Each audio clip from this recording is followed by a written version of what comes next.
It was one of those nights where the rain seemed determined to drown the world. I had just finished a late shift at work and was eager to get home. The streets were deserted, the heavy downpour making the city feel like a ghost town. I decided to take a shortcut through a neighborhood I usually avoided. It was quicker, and in the rain, it seemed like the best option. As I hurried along, I noticed a house I had never seen before. It was old, almost Victorian in style, and it stood out among the modern homes that lined the street. The lights were on, casting a warm glow through the rain-soaked night. My curiosity got the better of me, and I found myself approaching the house. Before I knew it, I was knocking on the door, hoping to find shelter from the storm. The door creaked open, and a woman in her mid-50s, dressed in a long, old-fashioned dress, peered out at me. "Can I help you?" she asked, her voice soft but with an edge that sent a shiver down my spine. "I'm sorry to bother you," I began, but I got caught in the rain and was wondering if I could wait here until it lets up a bit. She hesitated for a moment, then stepped aside. "Of course, come in. You must be soaked." I stepped inside, grateful for the warmth. The interior of the house was just as old-fashioned as its exterior, heavy wooden furniture, faded wallpaper, and an eerie collection of family portraits lining the walls. The woman introduced herself as Mrs. Whitmore and led me to the living room, where a fire crackled in the fireplace. "Please, sit down. I'll fetch you a towel," she said, disappearing down a dark hallway. As I sat there, I couldn't shake the feeling that something was off. The house was too quiet, the kind of silence that presses down on you, making every small sound seem amplified. I glanced at the family portraits, stern faces that seemed to follow me with their eyes. A shiver ran down my spine. Mrs. Whitmore returned with a towel and a steaming cup of tea. "Here you go," she said with a smile that didn't quite reach her eyes. "My husband and son will be joining us shortly." I thanked her and took a sip of the tea, hoping it would calm my nerves. Moments later, a man and a young boy entered the room. Mr. Whitmore was tall and gaunt, his eyes hollow, while the boy looked eerily similar to the portraits on the walls, dressed in old-fashioned clothes, with a solemn expression far too mature for his age. "Welcome," Mr. Whitmore said, his voice as cold as his stare. "It's not often we have visitors." The boy said nothing, just stood there, staring at me with those unblinking eyes. The atmosphere grew thicker, the sense of unease settling into my bones. "Thank you for letting me stay," I said, trying to mask my discomfort. "I'll be on my way as soon as the rain lets up." "Nonsense," Mrs. Whitmore interjected. "You must stay for dinner. It's not often we have guests." The way she said it made my skin crawl, but I didn't want to be rude. As we sat down at the dining table, I noticed the food was already laid out, as if they had been expecting me. The conversation was stilted, filled with odd comments and questions about my life that felt invasive. Halfway through the meal, I excused myself to use the restroom. As I wandered the dimly lit hallway, I stumbled upon a room that looked like it hadn't been touched in decades, dust-covered furniture, cobwebs, and an old crib in the corner. I realized with a jolt that the portraits in the living room were not of ancestors but of the very people I was dining with, unchanged by time. Panic surged through me. I needed to leave.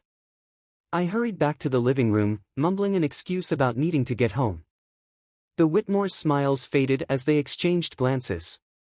"Are you sure you can't stay longer?" Mrs. Whitmore asked, her voice dripping with an unsettling calmness. "I'm sure." "Thank you for your hospitality," I replied, edging toward the door. As I stepped outside, the rain had lessened to a drizzle. I hurried away, not daring to look back. When I finally reached my apartment, I locked the door behind me and collapsed on the couch, my heart still racing. The next morning, I decided to investigate the strange house. I walked back to the neighborhood, but to my shock, the house was gone. In its place was an empty lot, overgrown with weeds. The Whitmores and their eerie hospitality had vanished without a trace. To this day, I can't explain what happened that rainy night. But every time I pass that deserted lot, I feel the hairs on the back of my neck stand up, and I quicken my pace, never looking back. It was one of those stormy nights that seemed to have a personality of their own. The rain lashed against the windows with an almost vindictive fury, and the wind howled through the trees like a chorus of lost souls.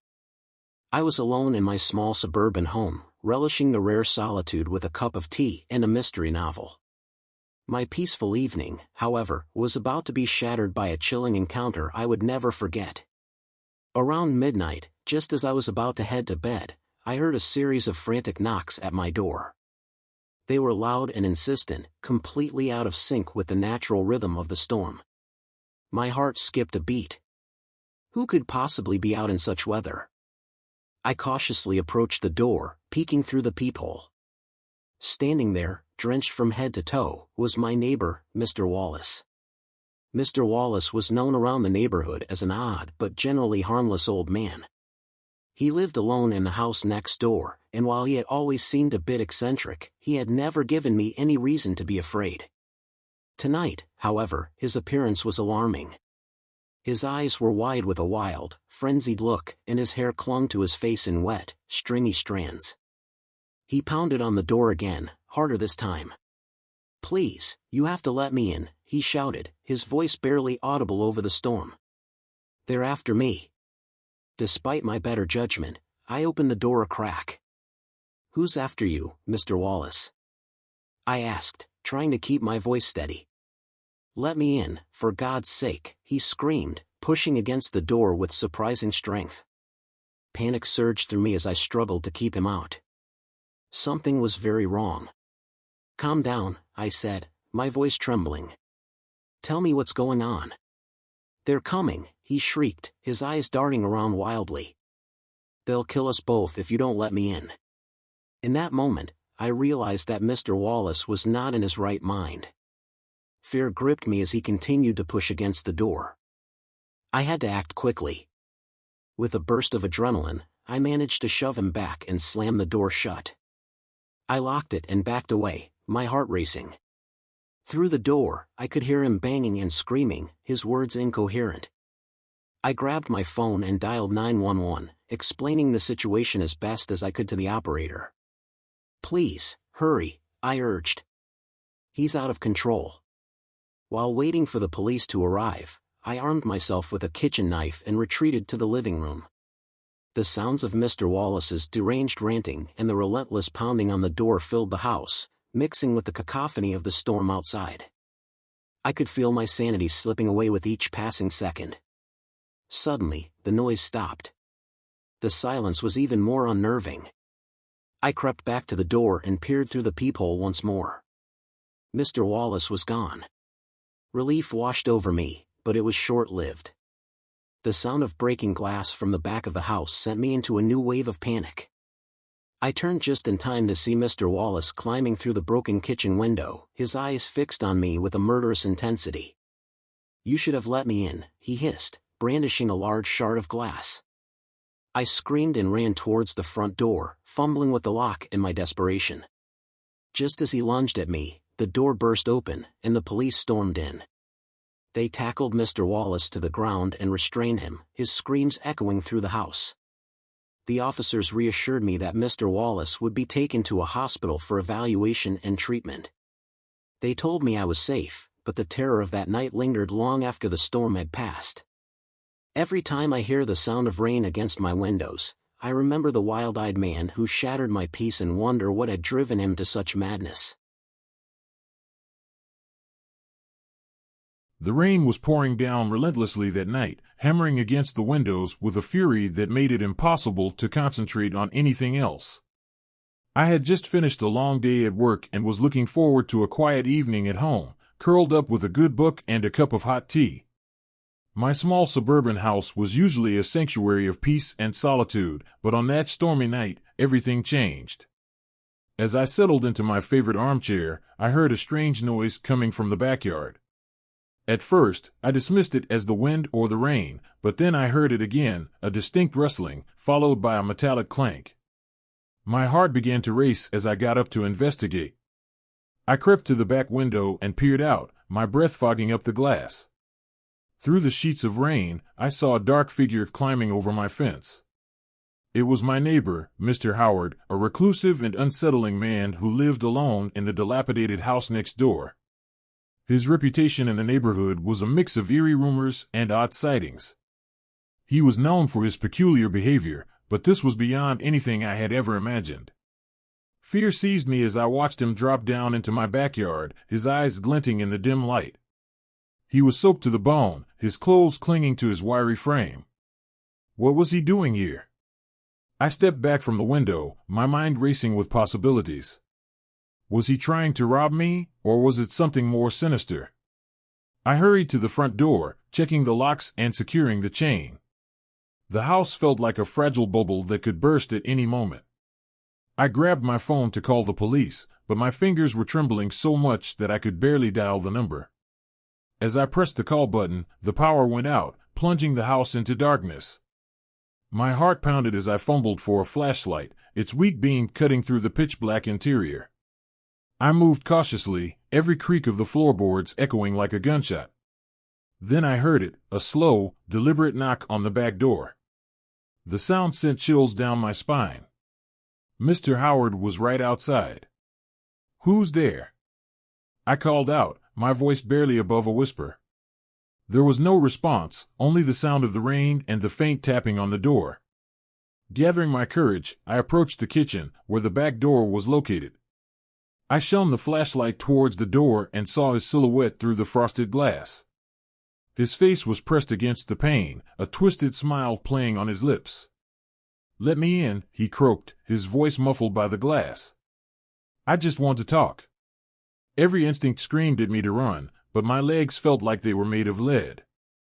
I backed away slowly, hoping he would give up and leave, but the knocking grew more insistent. I could hear him fiddling with the door handle, trying to force his way inside. In a panic, I grabbed a kitchen knife and stood my ground. "Go away!" I shouted, trying to sound braver than I felt. "I've called the police." To my horror, his smile widened. "Oh, they won't get here in time," he said softly, almost tauntingly. "Let me in, and no one has to get hurt." Desperation clawed at me as I retreated further into the house. I needed to find a way to protect myself. Suddenly, I remembered the old security system installed by the previous owners. I rushed to the control panel and punched in the code, praying it still worked. A loud siren blared to life, piercing the night with its shrill alarm. Mr. Howard's face twisted with rage as he realized his plan had been foiled. He pounded on the door with renewed ferocity, but the noise had already done its job. Within minutes, I could hear the distant wail of police sirens approaching. Mr. Howard glanced back at me one last time, his eyes filled with a promise of future retribution, before he fled into the storm. I collapsed to the floor, shaking with relief as the flashing blue lights of the police cars illuminated my yard. That night, the rain continued to fall, but the sense of dread that had enveloped my home was finally lifted. The police assured me that Mr. Howard would be taken into custody and that I would be safe. But even now, every time it rains, I can't help but remember the terrifying encounter and wonder if he'll ever come back.